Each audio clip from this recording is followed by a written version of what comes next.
Welcome to Behind the Book. It's time now for Behind the Book, hosted by Tess Thompson and Karen McQuestion, two authors with a passion for books, no filters, and limitless curiosity. Join them now to find out the real story behind your favorite books and authors. And now, Behind the Book. Welcome to Behind the Book. I'm here with my co-host Karen. We have a very exciting guest this Monday, and we won't share too much of the interview because it was really fun, and she told us a lot of interesting things. Didn't you think Rachel Hanna was so fun? Oh, she was great. I don't think we've ever heard as much laughter from a guest before. She's just an upbeat, fun person, and her methodology for writing is very different from other authors we've talked to. So that was fascinating. Yeah, and different from the way you and I work as well. So I was kind of jealous when I heard how quickly she can do a great first draft. I was too. I was like, I think I need to come to your house and sit next to you and see how you do this so you can teach me. So Exactly. yeah. Anyway, she sounds like she's got some great stuff coming up and huge fan base. I mean, she's very popular, and I know why, just given her books and also her sweet personality. So anyway, what's going on with you this week? You know, I had one of those weeks where you probably can connect with this. You know, when you send somebody emails or messages and you get like a real terse reply, and it's probably just because they were like really busy. But then if you're insecure like me, you're like, did I say something? Is she mad at me? Does she not want me to be her co-host on our podcast anymore? Oh no! Are you talking about me? Yes. Oh no! I'm so sorry. I said to Greg, I don't know, but I think Tess might be mad at me. And he's like, you always think people are mad at you. Like, why would she be mad at you? And I'm like, I don't know, but Okay, no, there's no way I could ever be mad at you. You're the greatest person ever, and I adore you. I have been very busy, and I have all these people who live here with me, and so they take a lot of time and effort. And I was trying to finish a book that I finally sent off I can't even remember when it was, but not very many days ago, and I was late. So I'm sorry if I hurt your well, feelings. that's okay. I was wondering though. So it was a relief when we finally connected and you didn't seem upset with me. And then Greg did remind me, he said it was 109 degrees yesterday in Seattle. So she might have other concerns besides you, Karen.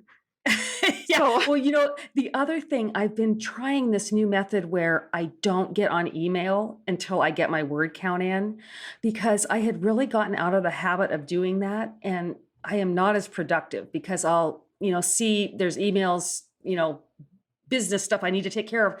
And I'll just go down those rabbit holes. And then it's 2:00 and I've gotten 500 words or whatever. So, and it's hot here in my office in the summer. So I like to get done with as much as I can early. So that's another reason. But so I will answer you with long paragraphs next week.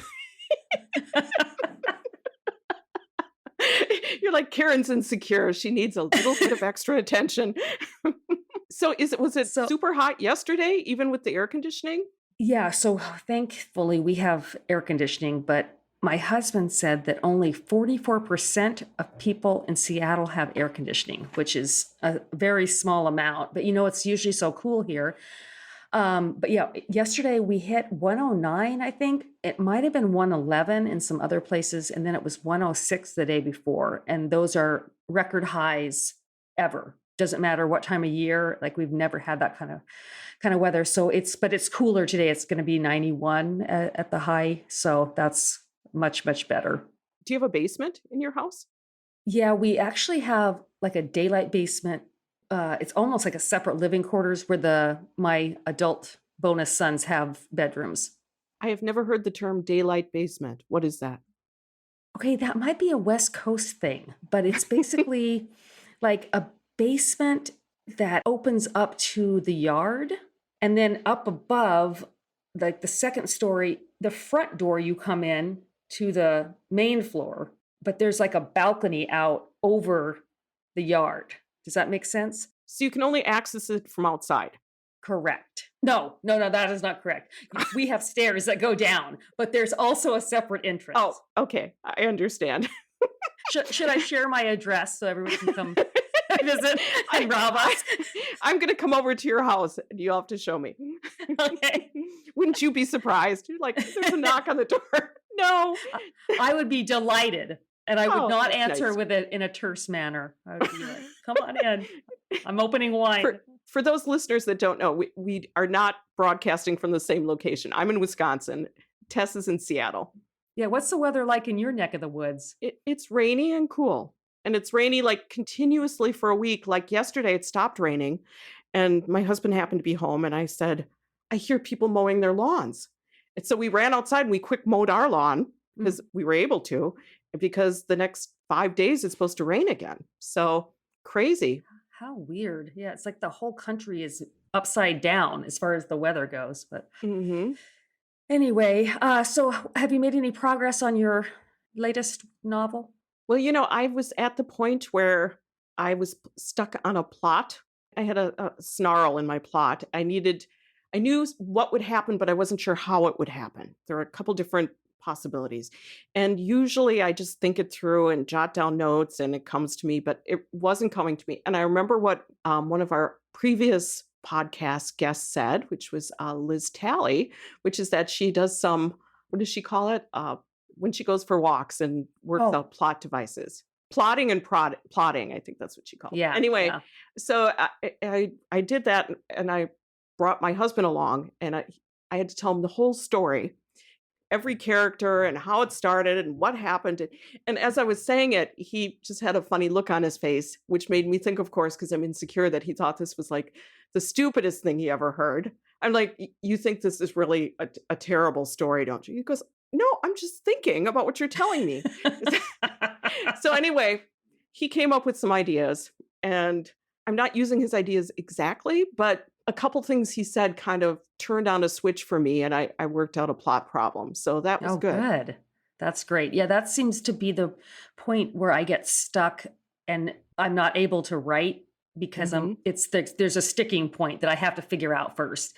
And that's kind of happening with, I'm working on a little short piece for a Christmas anthology. And yesterday I had one of those days where I like stared at the computer for a half an hour trying to figure it out. And then I deleted like an entire scene. It's like, this is not going to work. I just wrote myself into a big hole. I just got to exit it out.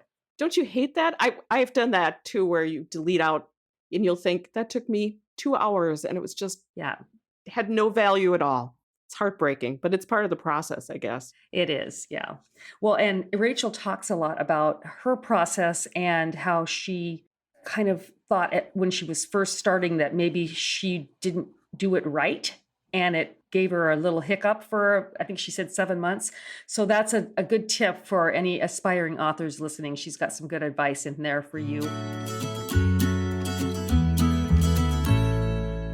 Welcome to Behind the Book. Today we have Rachel Hanna with us. She's a USA Today best-selling author and lifelong resident of North Georgia. She writes women's fiction, clean contemporary small-town romance, and stories about Southerners. Her quirky characters and emotional storylines are favorites of readers. She's been married for 22 years and has 3 kids, all of whom are technically adults but still need money sometimes. That sounds familiar. In addition, she has 2 rescue doggies and 1 very snotty outdoor cat who truly believes he owns the place. If you want to be transported to the South and you like phrases like fixin' to and bless her heart, plus the additional talk of peach cobbler, yum, and grits, you'll fall in love with Rachel's stories. Welcome, Rachel. Thank you. Glad to be here. So we'd love to know more about your background. How did you become a novelist, and which of your titles was your first published book? Wow. Well, I think I really became a writer at least in 3rd grade. I was always writing stories, and I had a teacher. Her name was Mrs. Ham. And I wrote something, I don't even remember what it was. She actually had me writing poetry for a while, and I got published in this little book about, Southern poets. And then I wrote something and she came to my desk and she sort of whispered, and she's like, you're going to be a great author one day. And I was like, wow, okay. So then I took a really winding path though. I went through journalism school. I worked at CNN. I worked as a television reporter. I did all kinds of fun stuff. And then one day I went and got my real estate license because in my family, that's what you do. Everybody has their real estate license. It's like you have to. And I didn't want to do it because my mom's job, which she's still doing after 50 something years, I thought was the most boring thing I'd ever heard of in my life. The worst experience when she came to speak to my little second grade class about career day and told them about contracts. So I didn't want to do it, but I was like, okay, I'll try it. 15 years in that business. So I ended up there for a while. And then in 2012, this whole thing called Kindle started to get popular. And I was like, I wonder if I could write some stories. I hadn't written any fiction since I was a little kid. And so I started writing then. Really started with my January Cove series. And the one for me is the name of the first book in that series. I had some other books early on that are no longer published because they were not nearly my best work. And I later took them down, years later took them down. But so I guess I would consider the one for me to really be my first book. And so I've been doing this ever since. So that's interesting. You went straight to Kindle, and also your books are in paperback and audio now too. Did you ever think of going the traditional route? Yeah, I really didn't. And then no knocking anybody who does, but I'm sort of this personality that I really only care what readers think. And I felt like there were these invisible people somewhere in cubicles in these big office buildings who were judging my work if I sent it to them. And I didn't really care what they thought. So I just kind of was like, no, I'll publish it myself. I'm a little bit of a control freak. So I was like, I'll have total control. And back then in 2012, 2011, 2012, it was the Wild West on Kindle. Nobody knew what they were doing. The rules were very different. There were no other platforms really. So it was just fun, to be the first into something. So no, I never really thought about it. I don't even really think about it now because I really like having that control over what I write and having that direct connection with my readers and how I market my books and that kind of thing. I think it's that combination of liking to be in control and having a creative spirit that makes it's almost kind of an entrepreneurial type thing where you sort of embrace being able to have a say in everything. Yeah, and I'm definitely have been an entrepreneur my whole life. So to me it was just another, business venture that I was trying out and I didn't realize how much I would really like it and especially like the connection and the daily communication with my readers. Now, you mentioned a series. You have quite a few series. Why are you drawn to writing series, and do you have them all plotted out ahead of time, or how do you do that? I don't plot at all. I wish I could. I have tried every method to get myself to do that, but I don't plot at all. A lot of times I just sit down and start writing. I don't even know what I'm writing about or who I'm writing about or what they're going to do. So my series are never. I never have any idea how many books. Often it's me wanting to write a standalone and then readers saying, oh, no, no, no, we must know now what happens to everyone in this town. So January Cove really was supposed to be 5 books about 5 siblings. It's 10 books. And then I have Whiskey Ridge, which is 4 books. Oh, no, 5 books, sorry. And then I did the South Carolina Sunset series that started in September of 2019. And that one, the 8th book, comes out in September. It's just an ongoing series because my readers want it to be, and I write as long as they want me to write. And then I have the Sweet Tea B&B series, which also has kind of been running at the same time as this one. And that one I'm going to be releasing a Christmas book. So I just write them until people stop buying them, until they seem to get like, okay, we've heard enough about these people. So I never know. People are always like, how long is this series going to be? I'm like, no idea. Not a clue. Okay, Karen and I both are in love with your covers. How involved are you in the process of creating them? So my covers are kind of a funny thing because I know a lot of authors use kind of the same cover designers here stateside. My cover designer is in Bosnia, and I found him on a freelancing site years and years and years ago. And the reason I still use him is he's so fast. Like I was trying to find cover designers here, more recently to kind of do some other stuff. And I had to book them months in advance. And I was like, what? Because I can give him an image and what I want on the cover, and he'll have it done in 24 to 48 hours for me. So I just stick with him. And so I usually kind of have a vision. I'll send him multiple stock photos and I'll go put a bunch of these together. Here's the name, here's the name of the book. And this is kind of what kind of feeling I want, or I want it really colorful, or I want it this, or I want it to match these other ones, or whatever. And then he'll send me, 3, 4 different mock-ups with different images, and then I'll pick and we'll tweak a little bit. But he's usually pretty spot on for me. And he's just really quick. That's amazing. Wow. That is really amazing.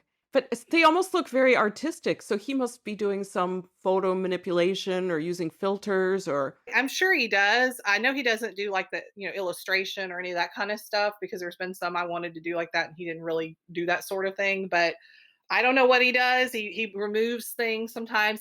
I'll send him like a house and he'll change the color of the house. So he's really good at whatever he, does. But we've been working together, gosh, probably at least 4 or 5 years now. Now, for those readers who have not yet started reading your books, which one would you recommend they begin with? I would recommend The Beach House. That is by far my most popular book.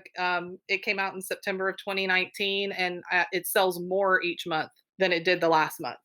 I don't know why people love that book, and it leads them into that series. And every book sells more than the one before it. So it's just been, definitely the most popular book that I've ever written. All right. So you say you're a pantser, or what, an organic writer. So walk us through what your writing day is like. I'm going to sound like such a disorganized person on this interview, because that's really who I am.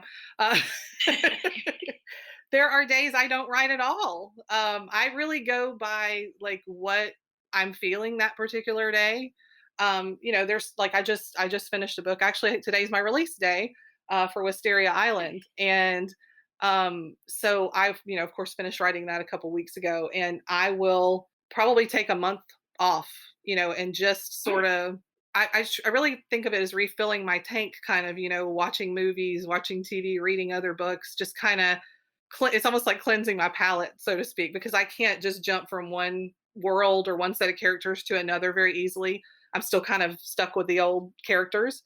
But if I'm a typical writing day, I'll maybe do anywhere from 2,000 to 5,000 words when I'm writing. And most of the time I'm dictating. So my poor beta reader, or not beta readers, but advanced readers, I always warn them when I give them the draft to start really going through, that my dictation software does not understand that I'm Southern. And so there's a lot of words that make absolutely no sense, even though I've edited it. You don't see your own mistakes. And so I do a lot of dictation. Usually I start a book by writing it, typing it, and then I realize where I'm going and who the characters are, and then I can dictate. So I usually know what the next scene is, but I don't know beyond that typically what's going to happen after that. I don't plot at all, because I find when I plot, I lose complete interest in the story if I know what's going to happen. So I just go with whatever the characters are telling me, and I dictate or I type. So, but there's many days I don't write at all, and then I'll typically write in big spurts. I like to do sprinting when I'm writing, because it kind of holds me accountable.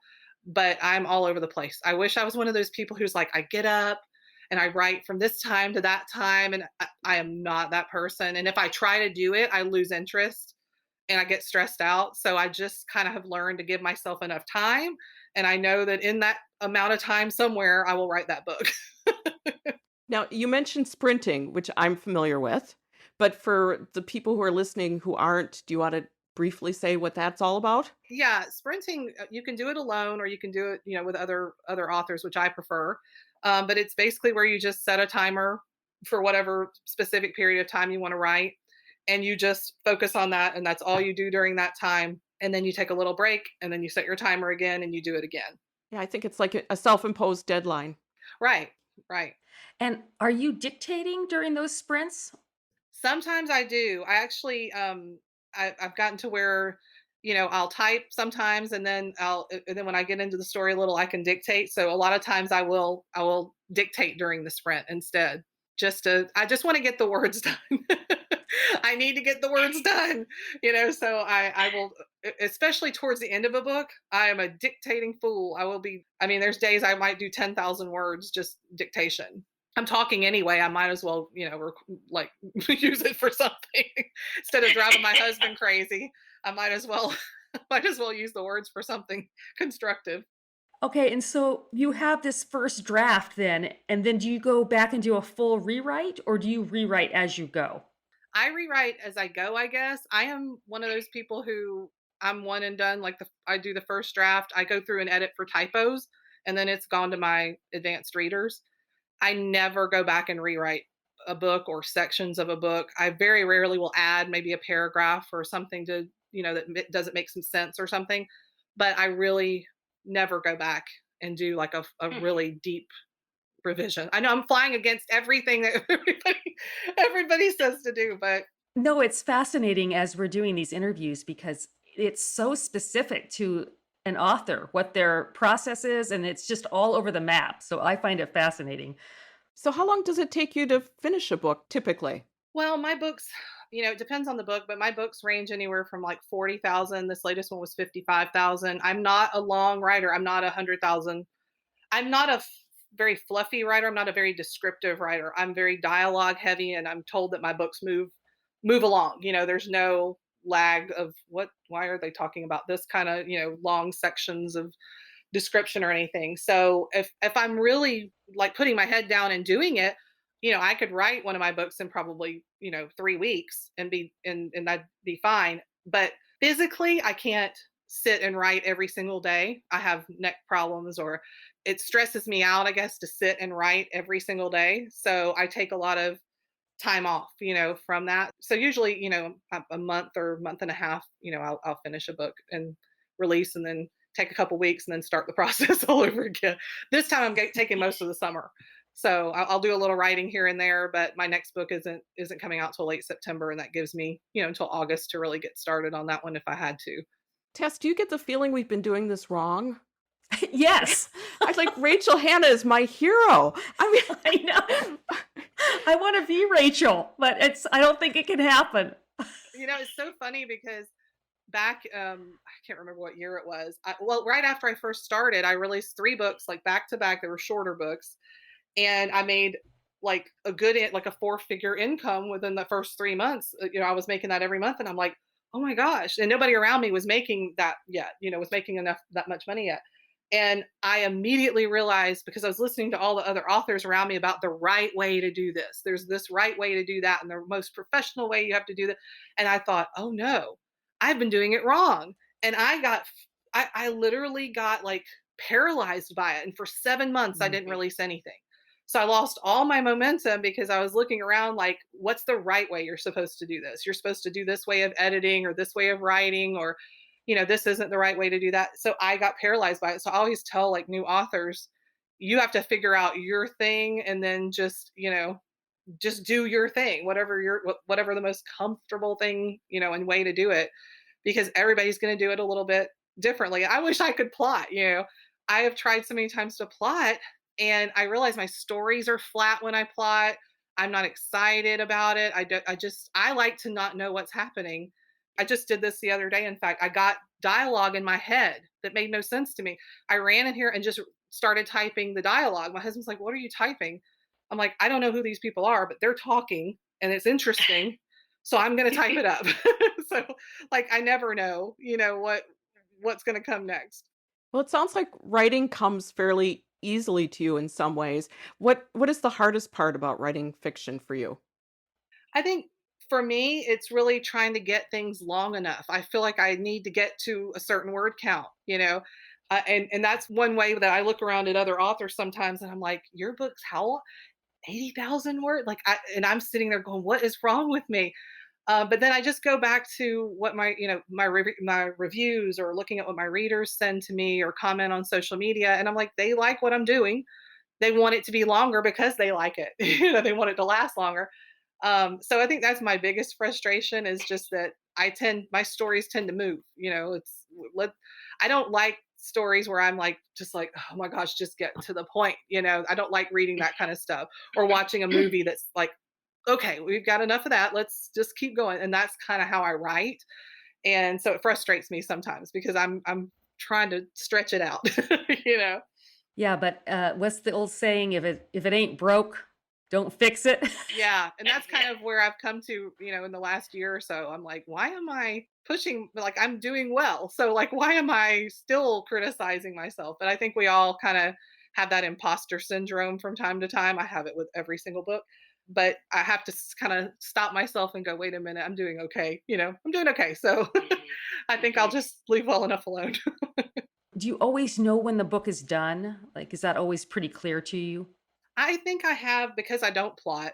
I think the reason why that works for me is I have a really good feel for my pacing. And so I kind of always, I kind of subscribe to that W, plot. If people don't know what that means, you can, the W is kind of like the main character starts up here, things go all the way down to the bottom, then they kind of move back up, then they go to the bottom, then they move back up. So I kind of know in my head where I need to be at certain points. But yeah, I'll always kind of get a feeling towards the end of the book that like it's almost over. Here's where we go. So I think it's just an internal. Some people have that structure, that ability to structure and write it all out and know exactly. And for me, it's just like I kind of get a feeling, and that's where it ends. And as you're writing, do you have an ideal reader in mind? I definitely do now. I know my readers really well. I've got a Facebook private group with a lot of my readers, about 6,000 of my readers. And so I know them. I have some that have been with me forever, since I started. And I know kind of who they are, the age range, and certainly female, and kind of, what they like to do, their hobbies, and that sort of thing. So I do always keep them in mind when I'm writing, for sure. Do you have a favorite writing space? Do you write in your office, or are you one of these all over the house writers? Well, I have this really nice office decorated in beach theme. And I have this fancy desk I just bought that is electric and it goes up and down. I have all these things, and yet y'all can see me. The listener can't see me, but I'm sitting in my bed, which is the worst place. My chiropractor hates me because I'm constantly hunched over, and it's terrible. But I'm so used to sitting in my bed, typing that. It's hard to sit at my desk because I have to sit up. So I'm working on that because I do need to be at my desk. I used to enjoy like sitting at Starbucks or somewhere, but the COVID thing has sort of taken the joy out of sitting in a public place with a bunch of people. But occasionally I'll go. Since I dictate a lot, I'll go sit at the park or something in my car, and have the windows down and dictating. A lot of times I dictate sitting in my Jeep inside my garage when it's not hot, because I can get away from my whole family, because dictating is a weird thing. You're dictating and you're also saying your punctuation. So you sound like a crazy person. She said this to him, period. And I don't want people outside my bedroom door like going, haha, listen to mom. She's crazy. But it also, dictation makes you leave very strange voicemails for people because you forget that you're not dictating. So you're like, hey, can you call me back? Question mark. And then you hang up and you're like, oh my gosh, did I just say that? I want you to call me and do that, and I'm going to save it forever. That is like the worst thing. I'm like, I can't believe I just did that. What in the world? So, but yeah, so I'm all over the place. I'm, as you can tell, just in general, I'm all over the place. So Well, and you mentioned your adult kids. Have they read your books? Does your husband read your work? my husband's never read any of my books because I tell him not to, and I don't know why. Writing is a really vulnerable, weird thing, and I didn't even tell my mom or any of my family until this past year.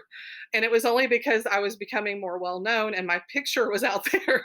And I'm like, I really don't want her to find out when she sees me, on Facebook or Amazon or something.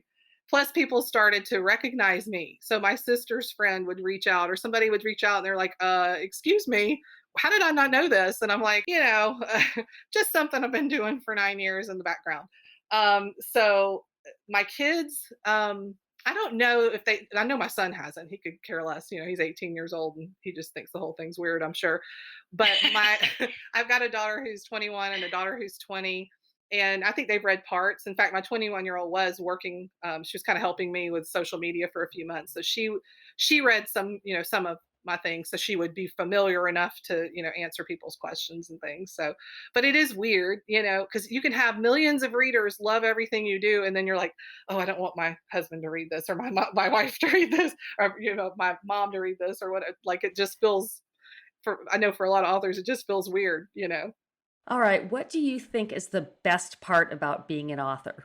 For me, well, I was just telling somebody today, I can't believe that I can make a living creating stories in my head just out of just completely out of nothing, you know.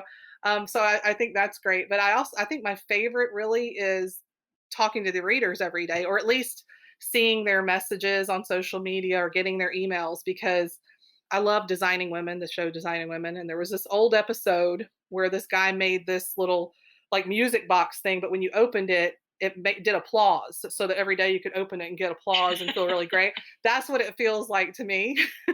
So when I get these messages, and I just get the nicest messages, and it every time I look at them and go, that's great. Are they talking about my books? Like, I still don't get it. I still can't believe it when I get some of these messages. So that's the best, because it doesn't matter like how bad of a day I'm having, or I'm writing and I'm like, okay, I suck, I'm going to get a job at Walmart or whatever. You every time I go through that. So it's a great way to like pull myself back down to earth and go, okay, these are my readers, they like my books, I'm good to go. And it just, makes you feel good every day. That's sort of been my response too. The first time I had a reader say that I was one of their favorite authors, I was like, oh, and it hasn't worn off. I mean, people still, when I get nice messages or emails, I still am just like you are, just wow, just almost unbelievable, but lovely. And Just when they put lovely. you in a list of authors that are your favorite authors, and you're like, wait, what? Did they mistake me for someone else? Are they sure? Or I'm not sure we're talking about me. Or that I've had people before say, oh my gosh, I can't believe you responded to me. And I'm like, I'm not Oprah. I'm sitting here in my yoga pants. Like, I just ate a big bowl of chili watching Judge Judy. Like, there's really nothing here to be all that impressed over. Okay. It cracks me up. It just, every time I'm like, wow, that's crazy. So you get a lot of support from your readers. Who in your personal life has been your biggest source of support as you've built your career? Definitely my husband, the poor man. He has supported me through everything I've ever done. And I literally could say, I'm going to try to become a supermodel. And he would be like, oh, okay, well, I'll do whatever I can do to help you with that. I mean, he goes along with whatever crazy schemes I've come up with over the years, including the one where I said, hey, I think I'll be an author, just out of the blue. So he actually writes his own classic Western novels too. So he's definitely the most supportive and trusts whatever I want to do, which has probably gotten him in trouble over the years. Okay, well, on the opposite end, has anybody ever said anything negative to you that discouraged you or it maybe motivated you because it was negative? Honestly, no, I don't think so. I mean, there's nothing I can ever think of somebody saying something, because most of the time I don't share about something until I'm doing well with it, so I didn't tell a Mm. lot of people that I was going to write fiction, because what you'll normally get, is, oh, authors don't make any money. Authors, they're starving, they're starving artists. And I did get a lot of judgment, I think, at the beginning about, oh, you're going to self publish, like it wasn't real.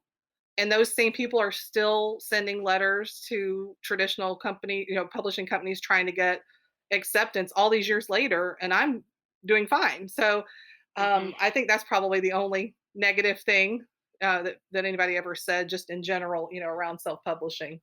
What is it when you publish a book or all your books that you're hoping readers will take from your fiction? I really just want to give them an escape. And that's what I hear from people. I want them to go, because that's what I want when I read a book. I want to kind of be taken away. I don't want to be dealing with whatever's going on in my own life right then. I want to be kind of transported. So I want them to smile and kind of get that warm, fuzzy feeling and just feel like they've gotten an escape. Okay, so we want to know you have a release out today. Remind us what that is. That is Wisteria Island. It's supposed to be a standalone. It's always open for debate with my readers, but it's kind of a different book from anything I've ever written. It's about a woman who's sort of running from the most embarrassing time of her life, and she becomes a nurse on this island full of very quirky, difficult old people who are at a retirement village sort of setup. It's kind of a unique setup, and just a really fun cast of characters. That sounds great, actually. That sounds like the perfect summer read. And have you already decided what you'll be working on for your September release? Yeah, September is the eighth book in the South Carolina Sunsets. And then I'll be either in November or December, I'll release a Christmas book for the Sweet TB&B series. So that'll be the whole rest of my year. Sounds like a great year for your readers. A lot to look forward to. We usually wrap up our podcast by asking some fun extra questions that are not writing related. Are you up for this? Sure. Okay, I'll just get the question out and you just say whatever comes to mind. What is one food that will never get past your lips? Any kind of seafood, which is crazy because I write beach books. Seriously, you don't like anything? Not shrimp, not lobster? No. Wow. Wow. Yeah. Have you tried fried, broiled, everything, huh? Grilled? Yeah. I just can't. I just can't. Okay, next question. Who would you want to play you in a movie? You know, she looks nothing like me, but her personality is a lot like mine, and that would be Julia Louis-Dreyfus. If you've ever watched The New Adventures of Old Christine, like one of my favorite TV shows, that character that she plays is very much like me. So I really want her. So what superpower would you pick given the opportunity? I would fly, which is funny because I hate flying in airplanes, but if I could fly, I think I'd be okay with that. I'd like to see things, from that view. At the end of your life, what do you hope you'll have accomplished?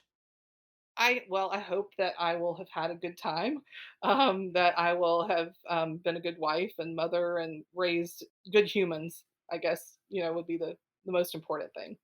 This is a good question. What is the worst job you've ever had? Oh, this is fun. Um, so I was in the news business. I was in TV and journalism, and I had gotten this job at a very big company, and they lied to me about what the job was, and I didn't know that. So when I got there, they sat me down at this computer and just had me like watching this thing on this computer all day long. And I was like, when am I going to start doing my job? And they're like, well, we really just want you to sit at the front desk and make sure nobody gets in and steals our computers because that keeps happening. And I was like, this was the day two. So I had already gotten my real estate license and I went into the bathroom stall on lunch and cried, called my husband, and I was like, I have to quit this job. And he's like, can you stay a week and get a paycheck? And I'm like, no, I cannot. So I left on my lunch break. They thought I was going to lunch. I drove 40 minutes to my mom's real estate office and I said, do you have a desk? And she's like, yes. And I'm like, then I work here now. And so I faxed them a letter and said, I'm not coming back to watch your computers. I'm a real estate agent now. And that's how I ended up in real estate for 15 years because I left that crazy job after day two. I love that you quit by fax. I felt like I didn't owe them anything because they lied about what the job was. So I was like, oh, I'll just fax them my termination. Well, and how strange that they didn't know who was stealing their computers in the middle of the day. That's the weirdest thing I've ever heard. And I'm like, I'm a college graduate. I had worked at CNN and I had been a legislative reporter, and they wanted me to be the security at the front desk. And I was like, I don't know who you think you just hired, but that is not me. And I'm sure it's for somebody somewhere that would have been their perfect job. Well, moving on, my next question, if you could instantly become an expert in something, what would it be? Oh, wow. Um, an expert in something. I probably plotting. I really would like to do that.